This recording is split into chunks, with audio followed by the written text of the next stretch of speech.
A paz do Senhor, mais uma vez nós estamos voltados para a consideração de um texto bíblico e queremos, neste momento, já agradecer a todos aqueles que nos dão a honra de acompanhar a nossa reflexão. E neste momento eu quero olhar juntamente com os irmãos para um texto bíblico e, como todos os textos bíblicos registram fatos que nos possibilita absorver muitos princípios para nortear o nosso caminhar. Então, desta feita, nós estaremos olhando no livro de Esther, mais especificamente para Mardoqueu. Mardoqueu, ele era primo de Esther, a Esther que se tornou rainha, e ela não tinha pai, não tinha mãe. Então, este seu primo, obviamente mais velho, ele a assumiu como filha e foi o seu tutor e o fez muito bem. Esther teve uma criação fantástica. É o que nós podemos deduzir da sua vida, do seu procedimento e do seu comprometimento, né, com Deus. Muito bem, queridos, o livro de Esther, ele registra, concernente a Mardoqueu, 3 momentos que eu considero bastante marcantes. É quando ele troca de roupa, né? Então nós temos aqui na história de Mardoqueu, aqui no livro de Esther, 3 trocas de roupa. E eu até daria como título para essa reflexão as 3 vestes de Mardoqueu. Começando aqui pelo capítulo 4 do livro de Esther, a partir do primeiro versículo. Então nós temos aqui o primeiro momento, né? Quando Mardoqueu soube tudo quanto se havia passado, rasgou Mardoqueu as suas vestes, vestiu-se de um pano de saco com cinza e saiu pelo meio da cidade e clamou com grande e amargo clamor. Chegou até diante da porta do rei, porque ninguém vestido de pano de saco podia entrar pelas portas do rei. Em todas as províncias onde a palavra do rei e a sua lei chegavam, havia entre os judeus grande luto, com jejum, choro e lamentação. E muitos estavam deitados com pano de saco e com cinza. Então vieram as moças de Esther e os seus eunucos e fizeram-lhe saber, com que a rainha muito se doeu e mandou vestes para vestir a Mardoqueu e tirar-lhe o seu cilício. Porém, ele não aceitou. Então nós temos aqui a primeira veste de Mardoqueu, a primeira troca. A segunda troca de vestes de Mardoqueu, nós encontramos aqui no capítulo 6, quando o rei Assuero, ele pergunta ao seu assessor, né, Amã, um dos grandes príncipes da Pérsia. Assuero pergunta a Amã: que se fará o homem de cuja honra o rei se agrada? Então Amã disse, ou pensou no seu coração: de quem se agradaria o rei para lhe fazer honra mais do que a mim? Então disse Amã ao rei: quanto ao homem de cuja honra o rei se agrada, traga-lhe a veste real de que o rei se costuma vestir.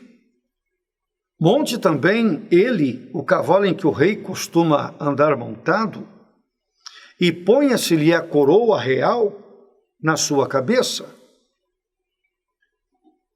Então, versículo 10, disse o rei: apressa-te, toma a veste o cavalo, como disseste, e faze assim para com o judeu Mardoqueu, que está sentado à porta do rei, e coisa nenhuma deixes cair de tudo quanto disseste. E Amã tomou a veste do cavalo e vestiu Mardoqueu, e o levou a cavalo pelas ruas da cidade, apregoando diante dele. Assim se fará o homem de cuja honra o rei se agrada. E agora nós vamos para a última troca de veste de Mardoqueu. No capítulo 8, já no epílogo dessa narrativa, a Bíblia diz assim, capítulo 8, versículo 15. Então Mardoqueu saiu da presença do rei com sua veste real, azul celeste e branca, como também com uma grande coroa de ouro e com uma capa de linho fino e púrpura.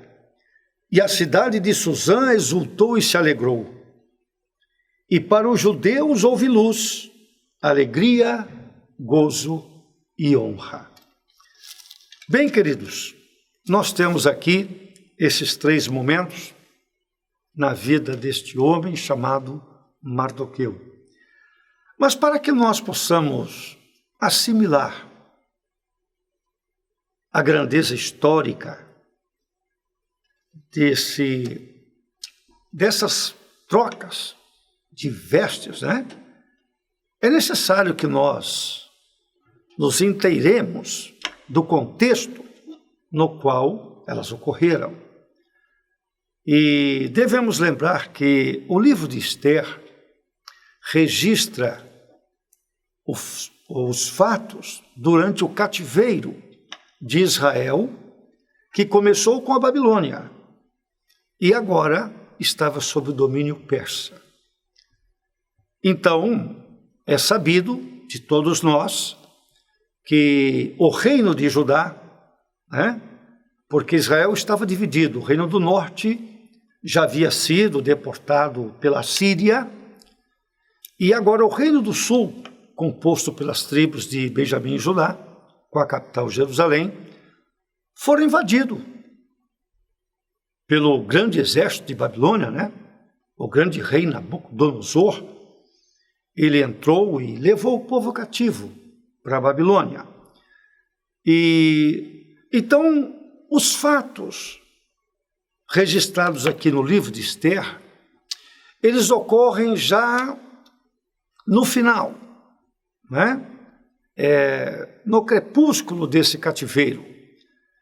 E são acontecimentos finais mesmo. Vamos lembrar que o Império Babilônico, ele durou praticamente que só o período do cativeiro de Israel lá, né?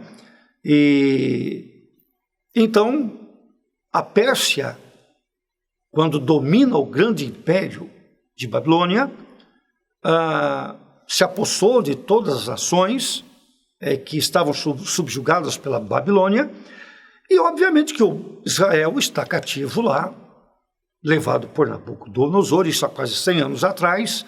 Então a Pérsia agora, quando domina Babilônia e todos os povos, né, então Israel vem no pacote. E passou então agora simplesmente o cativeiro da administração dos caldeus para os persas. Muito bem, queridos. Ocorre que havia uma promessa.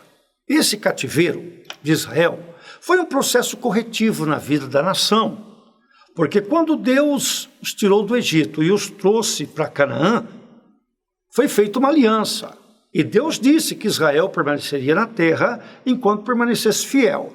Mas nós sabemos que Israel não foi fiel a Deus. Pelo contrário, se afastou, se corrompeu, praticou muita violência. Os seus reis absorveram muito da idolatria das nações à sua volta, enfim, entristeceram demais a Deus. E o templo lá, o grande templo que Salomão construiu, perdeu sentido. Então não havia mais razão de ser. E até quando Salomão construiu o templo, Deus tinha dito, olha, tudo bem, o meu nome estará nessa casa, eu vou estar atento à oração deste lugar, mas se vocês abandonarem e essa casa, né, a minha casa, ficar apenas um enfeite aqui nesta cidade, então será tudo destruído. Enfim, infelizmente foi o que aconteceu. Mas eu quero focar, nesses minutos que nós temos aqui, para esta reflexão, na atitude de Mardoqueu. Então, o que ocorre? Israel está lá na Babilônia. E quando eles foram levados para a Babilônia, foram levados em 3 levas. E na última leva, que Nabucodonosor levou para a Babilônia, aí sim destruiu tudo. Queimou o templo, destruiu as cidades, muros, portões, enfim. Então a cidade ficou em ruínas.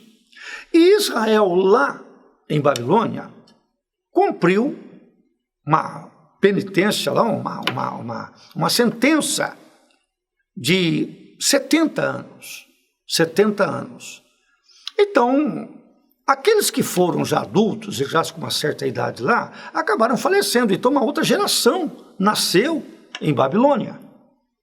Então, temos que ter ciência de que o livro de Esther, ele registra fatos no final desses 70 anos, ou talvez um pouquinho depois, enfim.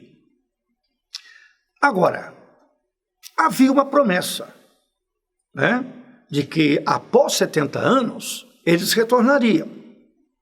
Então isso vai explicar para nós a atitude de Mardoqueu aqui no capítulo 4. A primeira troca das vestes de Mardoqueu. O que ocorre? Após esses 70 anos, então, a Babilônia, ela cai diante do poder da Pérsia, Então, perdeu a sua hegemonia. E agora, quando o reino persa domina Babilônia, então Ciro, o rei da Pérsia, ele permite que os judeus retornem para a sua pátria. Então está se cumprindo aí aquilo que Deus havia prometido. Então, veio a primeira leva de judeus que retorna para a sua terra, veio sob o comando de Zorobabel e Josué, o sacerdote. Então, isso é uma pequena parte. Então, voltam, saem, retornam. Agora, nós temos que entender que Jerusalém está em ruínas. Jerusalém está precisando ser toda reestruturada, enfim. Israel, em Babilônia, vive bem. Não é um cativeiro humilhante, opressivo, não. Israel tem liberdade, tem seus negócios. Então, pensa comigo. Israel está há 70 anos em Babilônia. Esse pessoal adulto, eles cresceram lá. Não é a terra deles, mas eles cresceram lá. E eles têm um certo conforto, porque Babilônia é uma grande cidade, e agora sob o domínio persa, enfim. Agora, deixar Babilônia, onde eles estão plenamente instalados e tal, e voltar para a sua terra e enfrentar escombros, desconforto, enfim. Então, muitos não se interessavam muito em voltar. Então, parte voltou, mas outra parte, embora tivesse liberdade de fazê-lo, eles não fizeram. Não fizeram. E eu quero lembrá-los que assim como Israel foi deportado para a Babilônia em 3 levas, o seu retorno também se deu em 3 etapas. E os fatos registrados aqui no livro de Esther, eles ocorrem exatamente entre o primeiro retorno e o segundo retorno de Israel, lá das terras de Babilônia, agora sob o domínio persa. Muito bem. Queridos, é óbvio que Deus não quer que Israel continue lá. E eu, refletindo neste assunto, me ocorreu o seguinte pensamento: não cabe assumirmos uma postura de permanência definitiva em um contexto sabidamente provisório. Vou repetir. Não cabe uma atitude de permanência definitiva em um contexto sabidamente provisório. O cativeiro para Israel foi um período de correção na vida do povo, mas isso tinha começo e fim, tinha prazo de validade. Então, por exemplo, o profeta Isaías, olha que lindo, 150 anos antes de Ciro, agora, o grande imperador persa que domina a Babilônia, 150 anos antes de Ciro nascer, olha o que está escrito aqui, né? Isaías profetizou já o retorno de Israel. Israel nem tinha ido para o cativeiro, mas tanto Isaías como Jeremias, Deus usou para exortar a nação do cativeiro que viria caso eles permanecessem no erro. E Deus é tão misericordioso que mesmo antes de Israel ir para o cativeiro, Deus já falava do seu retorno. Por exemplo,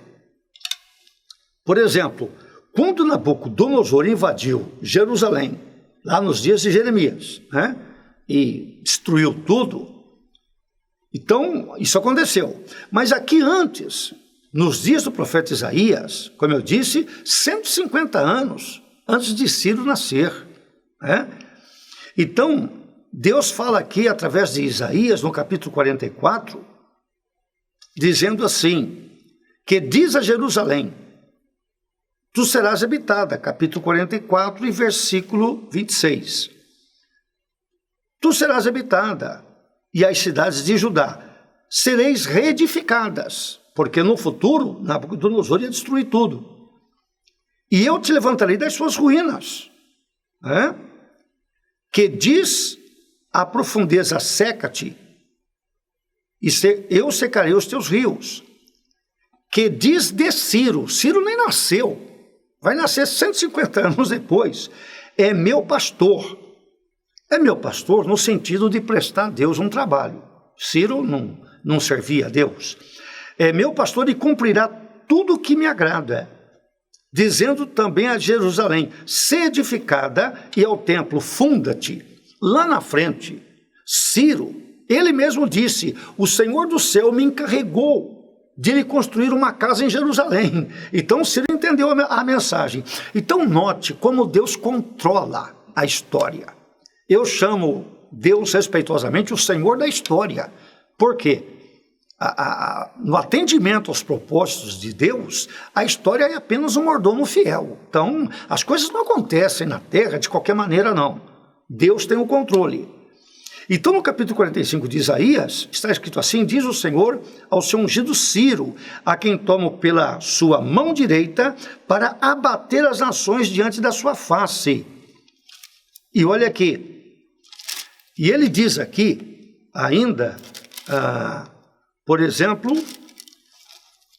ainda no capítulo 45, versículo 13, Deus diz assim, através de Isaías, eu o despertei em justiça e todos os seus caminhos endireitarei. Ele, se referindo a Ciro, edificará minha cidade e soltará os meus cativos. Israel nem tinha ido para o cativeiro ainda. Não por preço, nem por presentes, diz o Senhor dos Exércitos. Muito bem. Por que eu estou lendo isso? Porque aqui no capítulo 4 do livro de Esther, está acontecendo aqui uma manobra maligna, visando a destruição do povo judeu aqui nos domínios da Pérsia. Então, queridos, uma leva já tinha voltado para Jerusalém. Agora, esse povo que ainda continua aqui, sob o domínio persa, eles precisam sair dessa terra, mas eles estão confortavelmente retardando essa tomada de posição que precisam fazer. Então Deus vai permitir um contexto adverso para que eles saiam de lá. Então, quando você lê o livro de Esther, você percebe a manobra de um ministro de Assuero, o grande rei da Pérsia aqui. Você percebe aqui que Amã, ele está tramando a destruição do povo judeu. Então ele já disse ao rei Assuero, né, que existe entre as províncias, entre os povos que ele domina, um povo que não pode deixar viver, tem que destruir. E o rei, acreditando, confiando inteiramente, né, na pessoa do seu ministro, né, autoriza. Então o rei concede-lhe o seu anel e fala assim: olha, mãe, então você pode aí realmente baixar um decreto aí e marque a data aí como você quiser e destrua esse povo. E lá na Pérsia havia a crença de que os reis governavam respaldado pelos deuses que eles reverenciavam. Então aquilo que fosse carimbado com o selo real era irrevogável. Por isso que quando Daniel foi condenado à cova, nem o próprio rei pôde livrá-lo. Por quê? A lei dos medos e dos persas não poderia ser revogada. Então aqui, o Amã, né, quando ele consegue a autorização do rei Assuero para destruir os judeus, e por que isso? Começou, olha como que um grande incêndio pode começar com um palito de fósforo. Por exemplo, Mardoqueu, ele ficava ali na porta do rei, e o Amã, o grande ministro de Assuero, ele era reverenciado até com medo por todos. Então, quem visse Amã já ia logo se prostrando no chão. E o Mardoqueu, por ser judeu, né, e por aprender a só se curvar diante de Deus, obviamente que Mardoqueu respeitava o Amã, mas nada de se prostrar diante dele. Então o Mardoqueu não fazia isso. E como Mardoqueu se recusava, né, a reverenciá-lo desta forma, o Amã, sabendo que ele era judeu, falou: olha, eu não vou só sentenciá-lo, eu vou destruir o seu povo. Você eu enforco e o seu povo eu destruo na espada. Então o Amã tramou toda, né, essa estratégia para destruir os judeus. Quando nós chegamos aqui no capítulo 4 do livro de Esther, já foi promulgada esta lei. Então Amã, com o aval do rei, ele já decretou o fim de todos os judeus. Porém, queridos, nada pega Deus de surpresa. Quando Amã planeja, né, demoniacamente a destruição do povo judeu, Esther já é rainha. Obviamente que a gente não vai considerar os detalhes, porque levaria tempo. Mas quando Amã, ele se volta, ou ele investe nesse projeto de destruição de judeus, Esther já é rainha, e ele não sabe. Então ele prepara a forca para Mardoqueu, enfim, e o Mardoqueu, quando soube desta lei para a destruição do seu povo, é que Mardoqueu, ele tira suas vestes normais e ele se veste como era costume na tradição judaica, ele se veste de um pano de saco. Pano de saco era feito de pelo de camelo, de cabra, era uma coisa grosseira, só para guardar cereais. Então vestir aquilo era uma loucura. Mas a pessoa fazia isso quando estava num profundo abatimento, humilhação diante de Deus, então ele punha isso. Era desconfortável, mas a pessoa estava, né, mostrando diante de Deus o seu quebrantamento. E Mardoqueu, então, ele se veste disso, o chamado cilício. E aí ele sai pelo meio da cidade, clamando, né? Ou seja, estamos, né, perdidos, só Deus para nos ajudar, enfim. Quando Esther soube disso, está escrito aqui no capítulo 4, que de imediato ela mandou vestes para o seu primo, que ela tem como pai, né? Para que ele tirasse aquilo. Por que está fazendo isso e tal? E aí o Mardoqueu recusa. Ele não aceita as vestes de Esther. Por quê? Porque num primeiro momento, Esther queria usar, né, o seu poder de influência, né, e livrar o seu primo. Só que Mardoqueu, ele não está interessado só na sua vida. Ele quer o livramento do seu povo. Então Mardoqueu, percebam, ele já saiu da comodidade do anonimato e ele aceitou o incômodo da evidência. E é assim mesmo. Em alguns momentos na vida, você tem que decidir entre continuar na comodidade do anonimato, não toma iniciativa nenhuma, você não expõe a sua opinião, o seu pensamento, você não quer confrontar o sistema vigente, ou então você opta por ficar em evidência e remar contra a maré pelas convicções que você possui.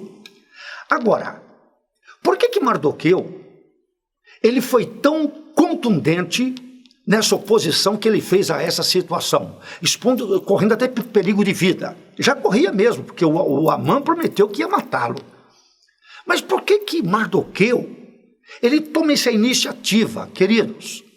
É porque Mardoqueu tinha conhecimento das profecias, das mensagens que Deus deu ao seu povo antes deles irem para o cativeiro. Então Mardoqueu fez a seguinte conta: se Deus usou o profeta Isaías e disse que nós vamos voltar, e se Deus usou também Jeremias, ele diz lá no capítulo 29 e 30, que o cativeiro seria de 70 anos. E depois o próprio Ezequiel, que foi levado na segunda leva de cativos para a Babilônia, o profeta Ezequiel, no meio dos cativos, ele também foi usado por Deus. E usado por Deus, ele profetizou, né? Aqui no capítulo 36 de Ezequiel lá no meio dos cativos, ele profetizou: ó montes de Israel, vós produzireis os vossos ramos, darei o vosso fruto para o meu povo de Israel. Versículo 9: eis que eu estou convosco, Deus dizendo através de Ezequiel: eis que eu estou convosco, e eu me voltarei para vós, e sereis lavrados e semeados. E Deus estava dizendo que através de Ezequiel que ia trazer o povo novamente.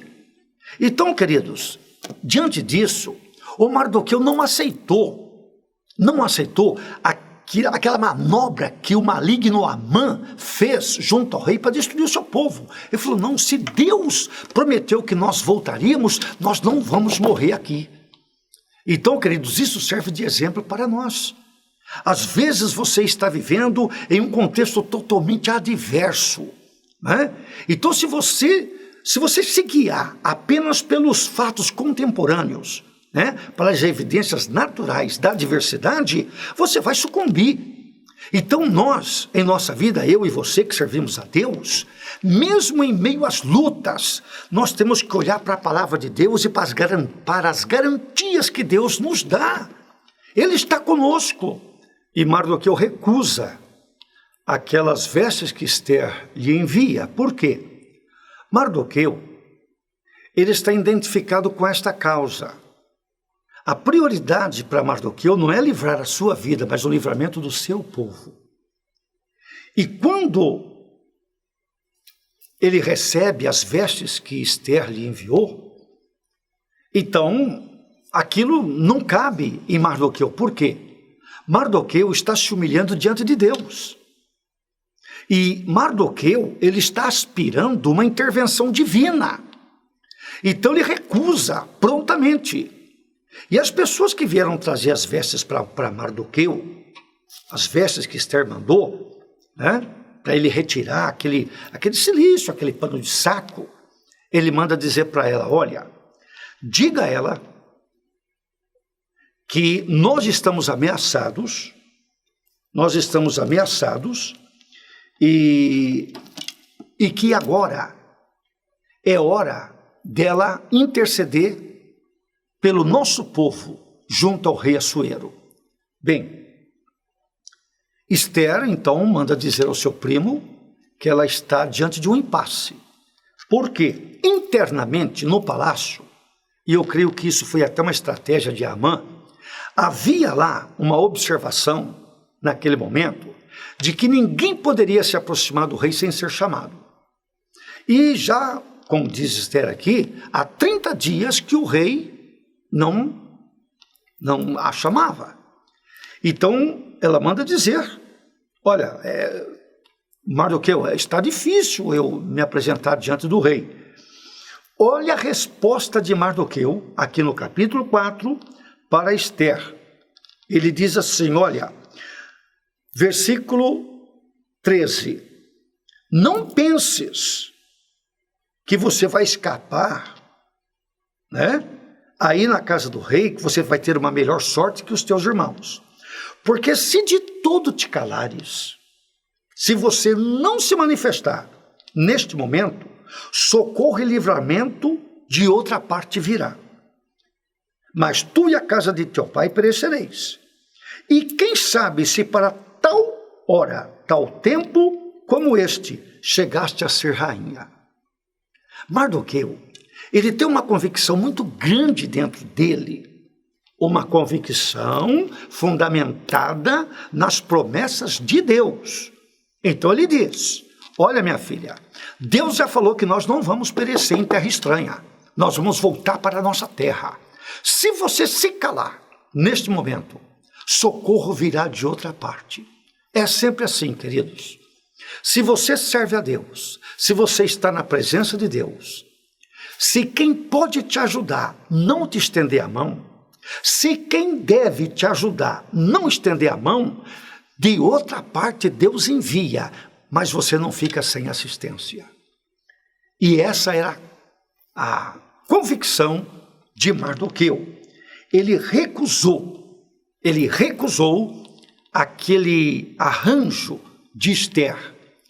E aí, diante dessas palavras de Mardoqueu, Esther mandou dizer a ele, olha, ajunta o nosso povo em jejum e oração por 3 dias, e assim irei ter com o rei, ainda que não é segundo a lei, e se perecer, pereci. Neste momento, o que eu acho lindo aqui é que Esther falou assim, olha, meu primo, você já se colocou em evidência. E eu vou te falar uma coisa, queridos. O caminho da fé não tem retorno. Depois que você se posiciona pela fé que você tem em Deus, não há retorno. Não há retorno. Você já se colocou em evidência pela convicção que você tem de que Deus está contigo.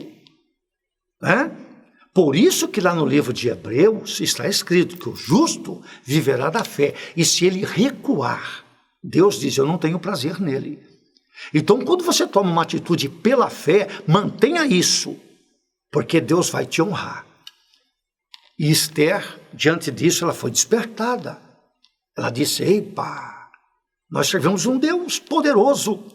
Esther disse, olha, primo, fala para o povo aí cair de joelho e buscar Deus. E no 3º dia, eu vou fazer o que ninguém faz. E a Bíblia diz que no 3º dia, capítulo 5 aqui do livro de Esther, no 3º dia, ela se vestiu com as vestes reais e se colocou no pátio interior da casa do rei, onde ninguém entrava sem ser chamado. Quer saber? Quem ora, chega onde outros não oram. Ou seja, quem ora, alcança lugares que outros não alcançam.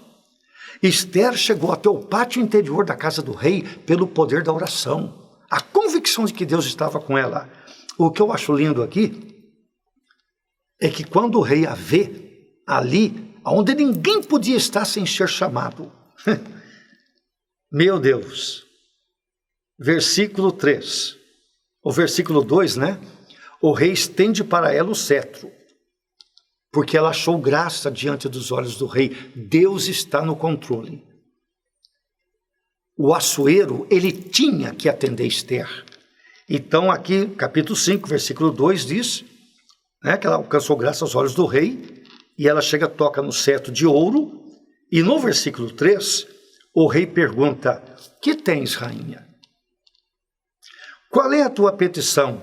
Até metade do reino se te dará. Sabe o que eu imagino aqui, queridos? O anjo já estava com o dedo nas costas de Assuero. Esse é o poder da oração. Fazem por você o que não fariam normalmente. Então o rei, ela não entrou ali para pedir uma casa, e ele já queria dar metade do reino. E aí então, né, ela diz assim: rei, se Vossa Majestade quer saber o que eu preciso, eu quero que Vossa Alteza compareça a um banquete que eu vou preparar. É só para o senhor e para o seu ministro por excelência, o Amã. E então o rei pede, né, e chama Amã, vem para o banquete, e no versículo 6 aqui, no banquete que Esther preparou, o rei pergunta de novo: qual é a tua petição? Eu te dou metade do reino. Olha aqui, ele está aqui, isso aqui, ele não está falando de boca para fora, não. Ele está falando isso porque ele está agindo debaixo do poder de Deus. Quando você busca Deus, entrega uma causa ao Senhor na oração, realmente age pela fé, Deus respalda a sua ação. Paralelo a isto, o Amã, ele está a todo vapor no seu plano, né, de destruir Mardoqueu e o seu povo. Então, quando Amã, ele recebe a notícia que ele é o único convidado para acompanhar o rei a um banquete preparado pela rainha Esther, ele reúne toda a sua casa, sua família, né? Está aqui no capítulo 5, versículo 11, e o Amã começa então a contar toda a sua grandeza na corte, como ele é respeitado, enfim, mas ele diz uma coisa aqui: isso não me satisfaz, né? Versículo 13 aqui: isso não me satisfaz, enquanto eu vir Mardoqueu assentado à porta do rei. Aí então ele é aconselhado pela esposa, né? No versículo 14, olha, faça uma forca bem alta aí, de uns 20 metros de altura, né? E você amanhã, cedo, você logo no seu primeiro contato com o rei, peça ao rei autorização para você enforcar o Mardoqueu. Então você vai para o banquete já tendo executado o Mardoqueu. E aí, né, e ele seguiu esse conselho, que pareceu bem a ele, e mandou fazer a forca. Tá bom. Olha o que ocorre. Na noite que antecedeu o encontro de Amã com Assuero para pedir a cabeça de Mardoqueu, o rei perdeu o sono. E nessa insônia providencial, né, de Deus, o rei pediu que se lesse as crônicas. Então os seus assessores, ao ler acontecimentos, né, e, enfim, ocorridos lá na corte ou durante o império, eles leram que o Mardoqueu, né, um homem simples lá, soube de uma conspiração e informou o rei em tempo hábil, e se descobriu que era verdade, e executaram então 2 oficiais que gostariam de tirar a vida do rei. E o Mardoqueu então foi lembrado aqui, mas até então ninguém prestou atenção em Mardoqueu. Mas aí o rei, aqui no capítulo 6 e versículo 3, o rei pergunta, isso é madrugada, né? Próximo de amanhecer o dia. O rei pergunta, e que honra se deu a esse tal de Mardoqueu? Aí os seus assessores, olha, coisa nenhuma se lhe fez. Até hoje não foi feito nenhuma menção honrosa a este homem. E neste momento, certamente já tinha amanhecido o dia. O Amã está chegando para o seu primeiro contato com o rei naquele dia. Aí o rei, percebendo que alguém está próximo, pergunta: quem é que está aí? Aí os seus assessores dizem: não, é o Amã, né? O seu ministro, que está chegando. E Amã chegou ali justamente para pedir a cabeça de Mardoqueu. Neste momento, o rei pergunta para Amã: você chegou em boa hora, Amã? Me ajuda aqui em uma dúvida. E o Amã se sente, mais importante ainda. E aqui no versículo 6, do capítulo 6 de Esther, entrando Amã, o rei lhe disse: que honra! O que se fará ao homem de cuja honra o rei se agrada? Ou seja, Amã, tem uma pessoa no meu reino que eu quero surpreendê-lo com um ato honroso. Né? E o Amã então pensou: de quem se agradará o rei para lhe fazer honra mais do que a mim? Os oportunistas, eles pensam exatamente assim, né? O melhor é para eles, sempre é para eles, né? É exatamente assim. Então, o Amã disse: olha, rei, quanto ao homem que o senhor quer honrar, versículo 8, traga-se a veste. Olha o que o Amã vai pedir. Eu acho que ele queria dar um golpe de estado aqui. Traga-se a veste real do rei, que o rei costuma se vestir. Monte também este homem o cavalo em que o rei costuma andar montado, e ponha-se-lhe a coroa, a sua coroa, rei, ponha na cabeça dele. O Amã não pediu pouco, não. Agora o senhor entregue tudo isso, né? A veste, o cavalo e a coroa, na mão de um dos maiores príncipes que o senhor tem na corte, e este homem que o senhor quer honrar seja vestido de suas vestes, e esse ministro saia puxando o cavalo pela cidade, proclamando: assim se fará ao homem de cuja honra o rei se agrada.